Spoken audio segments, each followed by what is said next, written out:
Halo Jabra Tim. Ada sesuatu yang lagi rame nih. Lu harus kasih dia kesempatan lagi. Di atas kertas lo semuanya harusnya menang. Ada bahasan yang paling ditunggu-tunggu. Yes, international break sudah akan berakhir di pekan ini.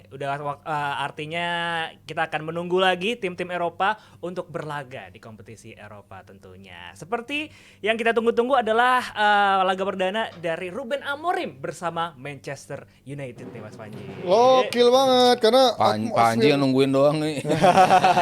semuanya Mas. King MU akan kembali. Tapi waduh mahal tuh. Ya, tapi ini ngeliat latihan perdananya kan pasti ini akan menjadi daya tariknya seperti apa. Apakah katanya sistem Amorim bisa langsung diterapkan dan juga pemain-pemainnya siapa yang akan berubah posisinya dan siapa starting line up yang akan dipilih oleh Amorim. Dan bahkan kemarin beberapa pemainnya bikin postingan seperti Casemiro dan juga Rashford bilang ada yang bilang top class atau apa first sessionnya. Hadiah nih dong. Ya. Tapi gimana lo ngeliat dari latihan perdananya dia, apakah ini akan menjadi tanda-tanda akan MU akan bermain dengan sistem yang berbeda dan juga pastinya yaitu nggak main hanya reaktif football saja. Iya.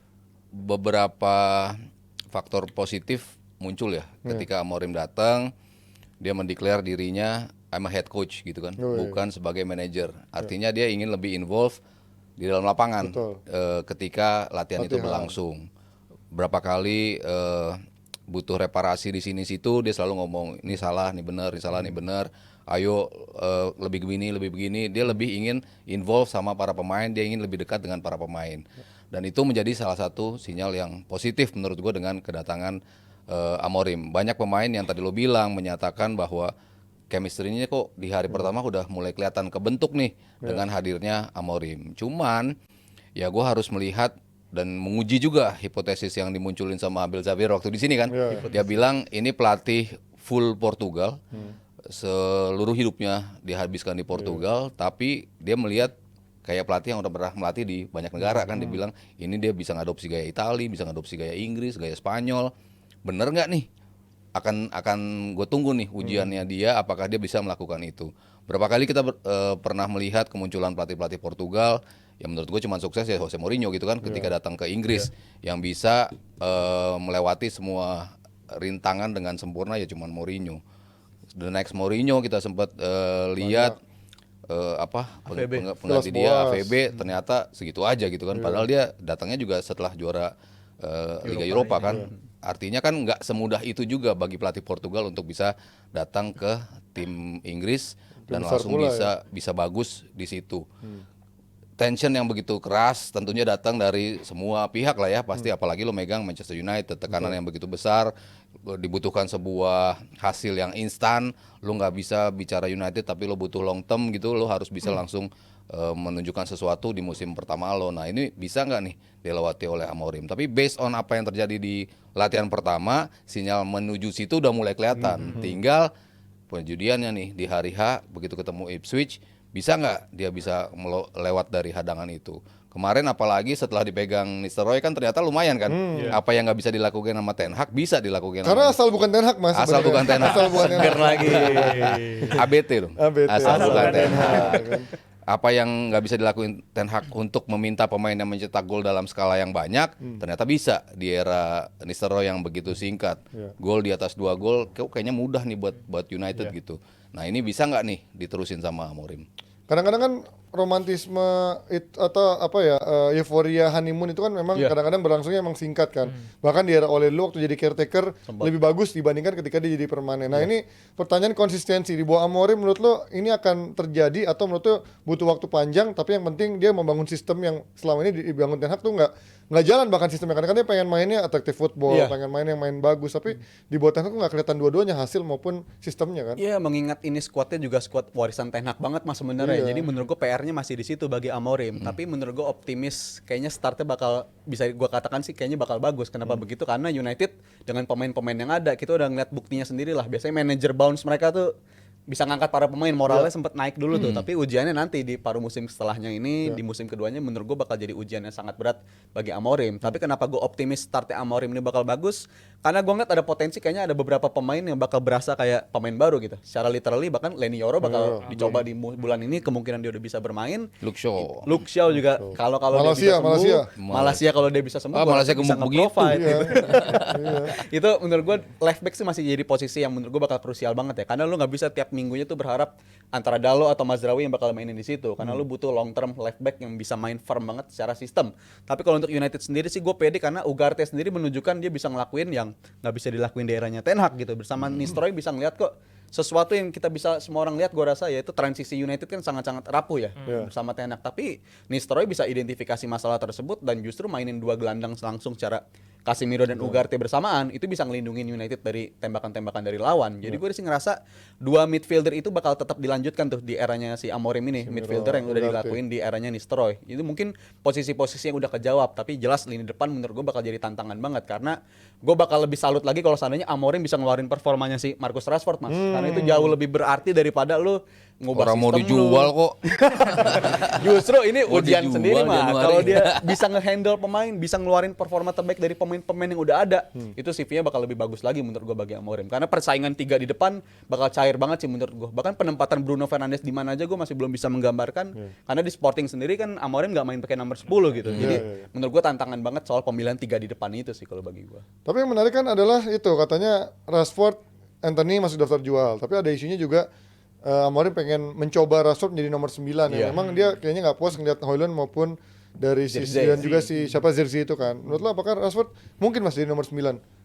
Kayaknya gue nggak melihat ada potensi itu dia di nomor 9. Udah nyerah. Dia kayak Mbappe ditaruh di situ ya. Aduh, iya sih. iya kan? Lebih parah. Lebih parah pasti. Maksudnya sekelas Mbappe aja agak sulit beradaptasi di tim yang seperti Madrid. Rashford sempat berapa kali sih dicoba di posisi itu, tapi nggak flourish juga sih menurut gua. Dia justru bagus membawa bola, dia tuh lebih jadi pemain yang bisa menggiring bola lalu menciptakan peluang with the ball on his feet. Dia lebih yang kayak gitu dibandingkan pemain yang nunggu umpan lalu nembak, presence dalam kotak penalti. Gue nggak ngelihat ini pemain bisa melakukan itu. Tapi ya kalau mau dicoba sama Amorim ya siapa tahu dia bisa mendapatkan something yang nggak bisa dikeluarin sama Ten Hag pada diri Rashford gitu. Walaupun pas latihan kemarin Amorim ngaku sendiri gue paling impress sama Amad Diallo. Jadi mungkin posisi kanan tuh akan diisi oleh Amad Diallo. Ya selain Amad Diallo yang katanya tadi Mas Aryo di latihan pertama Amorim akan bisa menjadi kunci di posisi kanan, gue juga kemarin menarik ngelihat bagaimana peran Mason Mount yang digadang-gadang mungkin akan mendapatkan peran penting juga di bawah strategi Amorim. Karena kan kalau berkaca dari strategi dia punya dua gelandang di belakang striker yang bisa bermain lebar, bisa juga di belakang striker. Apakah secara posisi Mount cocok? Tapi bisa nggak dia main sebenarnya? Nah, kalau untuk bisa gue rasa bisa sih Mas. Karena Mason Mount sendiri punya reputasi ketika dilatih sama Tuchel justru maininnya peran kayak begitu gitu. Karena Tuchel dulu mainnya 3-4-2-1 juga Mount jadi 3 di depan tapi area yang kirinya itu tuh, dan Mount bisa ngelakuin. Dan menurut gue nggak menutup kemungkinan dia bakal jadi punya musim yang berubah lah nasib dia bersama si Ruben Amorim ini. Karena sejauh ini gue ngerasa benar-benar kita kehilangan identitas si Mount lah ya sejak dia gabung ke MU tuh benar-benar nggak kelihatan. Kok ini bukan memang nggak main anjir, nggak kelihatan. Beberapa kali main 2 kali hilang, beberapa kali lagi. main tapi justru nggak kelihatan sama sekali gitu. Malah lebih kelihatan Marcelino ya. beda. Jadi Beda. benar-benar nggak kelihatan seperti identitas dia yang bersama Chelsea itu nggak kebawa ketika di MU. Dan dengan reputasi dia, harga dia juga didatengin dengan harga begitu. Menurut gua sih musim lalu dia transfer paling flop di Premier League untuk musim lalu. Tapi kalau untuk musim ini ya lagi-lagi gua sih harap ini bakal jadi versi pemain lama tapi rasa baru gitu, karena bakal jadi punya fresh start bersama si pelatihnya Ruben Amorim. Dan kalau secara sistem dia udah paling ngerti menurut gue untuk sistem 3-4-2-1 atau 3-4-3, gue rasa dia bakal cocok. Jadi gue rasa asal dia terbebas dari cedera, dia masih punya harapan lah untuk bisa jadi the real number 7 buat Manchester United ini tentunya. Tapi menurut lo di bawah Amorim ini Amorim akan berkompromi dulu sama kualitas pemain yang ada di MU dengan kapasitasnya, atau menurut lo dia akan langsung memaksakan ya gue mau mainkan sistem gini, pemain yang harus menyesuaikan? Karena kan Ten Hag katanya mau berkompromi kan, dia nggak bisa mainkan gayanya Ajax karena melihat pemain-pemainnya tidak bisa mainkan Apa komprominya? 3 musim. adanya kompromi, bukan kompromi ya kan.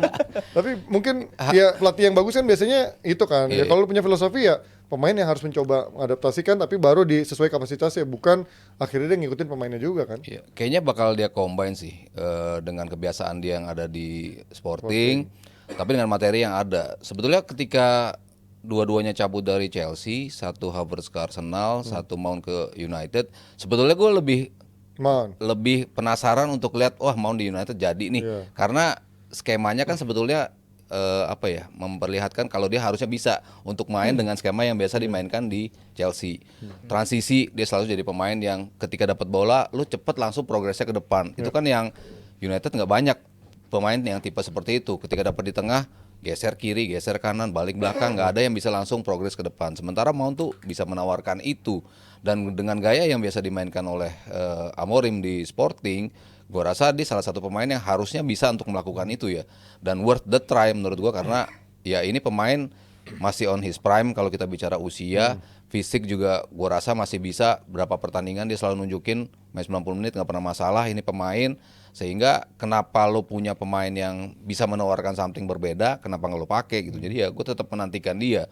Di musim pertama oke, dia bisa flop gitu, tapi di musim kedua ya ini menjadi pembuktian buat dia bahwa ya United ketika ngambil dia dengan harga yang lumayan ya emang dia segitu harganya untuk bisa nunjukin performance dia. Dan kalau ngeliat dari Amorim bersama Sporting pun sendiri juga dia terkenal dengan bukan pelatih yang bisa adaptasi ke taktik-taktik lain ya, karena setiap pertandingan tetap formasinya mau menang mau kalah walaupun mayoritas ya game-nya menang dengan formasi 3-4-3 terus. Dia bukan pelatih yang ngubah switch gaya main, jadi gue nggak ngeliat ada alasan bagi dia untuk kompromi bersama pemain gitu untuk ngubah gaya taktik. Justru Jadi pasti formasi 3 back akan diterapkan ya langsung menurut sejak gue awal. langsung, dan justru menjadi ajang audisi buat dia buat ngelihat Menuju siapa puncak ya. pemain yang bantu-bantuan. Lu kenapa ya anjir? Makan apa sih Mas sebelumnya nih, Mas? Sate tadi kan. Ini justru audisi bagi dia untuk bisa bersih-bersih squad United, karena menurut gue untuk di bursa transfer United akan lebih penting untuk ngebuang pemain dulu, bukan ngedatangin pemain dulu. Dan menurut gue itu Amorim punya kesempatan buat ngelakuin itu. Terlebih jadwal-jadwal dia bakal disambut sama jadwal yang nggak terlalu ramah lah menurut gue. Walaupun ada Ipswich di pembukaan, tapi masuk ke Desember lawan-lawan yang besar udah menanti, dan menurut gue nggak ada alasan bagi dia untuk nggak langsung ngebawa identitas dia, karena itu yang ditunggu-tunggu sama fans United sebenarnya kan. Oke, karena kita juga punya MU ini punya kendala di mana banyak pemain yang cedera ya. Kita punya list beberapa pemain yang dimiliki MU dan saat ini sedang mengalami cedera. Dari mulai Lindelof yang mungkin bakal absen panjang, Kobbie Mainoo, Harry Maguire, Lisandro Martinez, Lini Yoro. Mainnya bukan di latihan kemarin ya? Siapa? Mainnya? Oh, udah udah fit bisa ya? kayaknya ya. Yoro Shaw sama Malaysia udah mulai balik kan. Latihan. Tapi memang belum match fitnessnya mungkin belum ya untuk cukup. Martinez juga kemarin katanya shortcut itu untuk bisa. Berarti yang available untuk back tengah 3 siapa aja? Evans. Yo, katanya Shaw tuh mau jadi back tengah kiri loh katanya. Bisa dia di posisi. Ya kayak dulu ya, cuman dia kayaknya mau dicoba karena dia udah Jadi masih cepat. back tengah dalam 4 aja juga sering kan? Iya, iya. Iya, di Ten Hag juga beberapa kali ngelakuin itu kan. Yoro sih pasti kalau dia fit pasti masuk sih. Dan kalau Lindelof kayak cedera nggak cedera, menurut gue udah bukan lini belakang opsi bagi United lagi deh, karena menurut gue Lindelof nih kalau untuk komposisi untuk bisa di nomor keberapa dia untuk back United, menurut gue dia deretan paling bawah nih untuk saat ini. Jadi menurut gue mau dia available sekalipun udah nggak gue perhitungkan lagi sih. Dia one on one masih bagus lah, cuman positioning dia loh, positioning dia tuh yang sering keliru, kadang-kadang terlalu ke depan, ketika balik juga suka terlambat, sehingga ya wajar kalau memang dia ada di lapisan terbawah untuk posisi back United. Padahal kalau dari sisi akurasi dia punya umpan akurasi Iya, lepas yang umpannya cukup bagus bagus. ya. Umpannya bagus. Dari zaman Benfica sampai di MU tuh sering tuh dia ngasih direct ke depan untuk striker ke Rashford terutama. Tapi kalau ngomongin striker Zuf, ini biasanya kalau pelatih datang isunya langsung banyak nih. Ada siapa nih? Kemarin ada isu Osimhen dan juga Gyökeres yang kabarnya bakal diangkut kembali ini ya. Ya, karena kan gerbongnya Amorim ini bakal mungkin ada yang dibawa. Akankah kejadian itu si Osimhen atau Amorim bakal masuk ke MU? Gua rasa ya ada kemungkinan apabila emang dalam 1 bulan terakhir 2 striker lini depan mereka nggak bisa impress sebagai Amorim gitu. Karena kan udah ada tanda-tanda, ya tadi Mas Panji udah bilang ada indikasi bahkan Rashford dimainin sebagai number 9 gitu. Ini menunjukkan emang Højlund belum bisa ngejawab ini yang bisa diharapkan untuk MU. Zirkzee juga menurut gue bukan striker yang bisa lo harapkan buat nyelesain peluang gitu. Karena menurut gue dia bagusnya ya striker untuk jemput ke bawah, link up gitu-gitu masih bagus. Tapi kalau untuk opsi mencetak gol gue rasa masih minim. Dan kalau emang United butuh striker yang bisa nyelesain peluang, gue rasa di market sekarang kita ngeliat di bursa pasaran striker ini nggak banyak menurut gue. Dan kalau untuk pemain-pemain yang bisa ngangkat level lu langsung secara instan, gue sih ngeliat 2 striker ini adalah jawaban. Tapi kalau ngomongin dari segi harga, dari segi kecocokan, gue sih lebih prefer Gyökeres. Karena dari segi usia juga udah nggak muda-muda banget sebenarnya, udah 26 atau 27 gitu ya. Jadi menurut gue sih membuka kemungkinan MU ini harusnya kalau mau nyelesain masalah di depan ya breaking the bank aja sekalian datengin Gyökeres walaupun harganya setara sama dua pemain mereka yaitu Zirkzee dan juga si Højlund ya tapi ya nggak ada waktu lagi untuk nunggu lah menurut gua kalau emang United mau serius mau sukses bareng Amorim ya harus datengin pemain kaliber kayak begitu Kalau menurut gua. Kalau harga bukannya lebih murah Osimhen ya? Karena kan dia di Januari dengan dia bermain di Galatasaray kan dia ada klausul yang membuat dia turun harga sebenarnya kan. Kontrak-kontrak Iya. tapi tebel Cuman ya. cuman gajinya ya Iya, akan mahal banget. Iya. Kalau gua dikasih 2 tawaran yang dua-duanya memungkinkan untuk dibeli, ya gua Osimhen lah. Ya kan? Osimhen Iya, secara kualitas sih. jauh lebih clinical, jauh lebih sadis di depan gawang.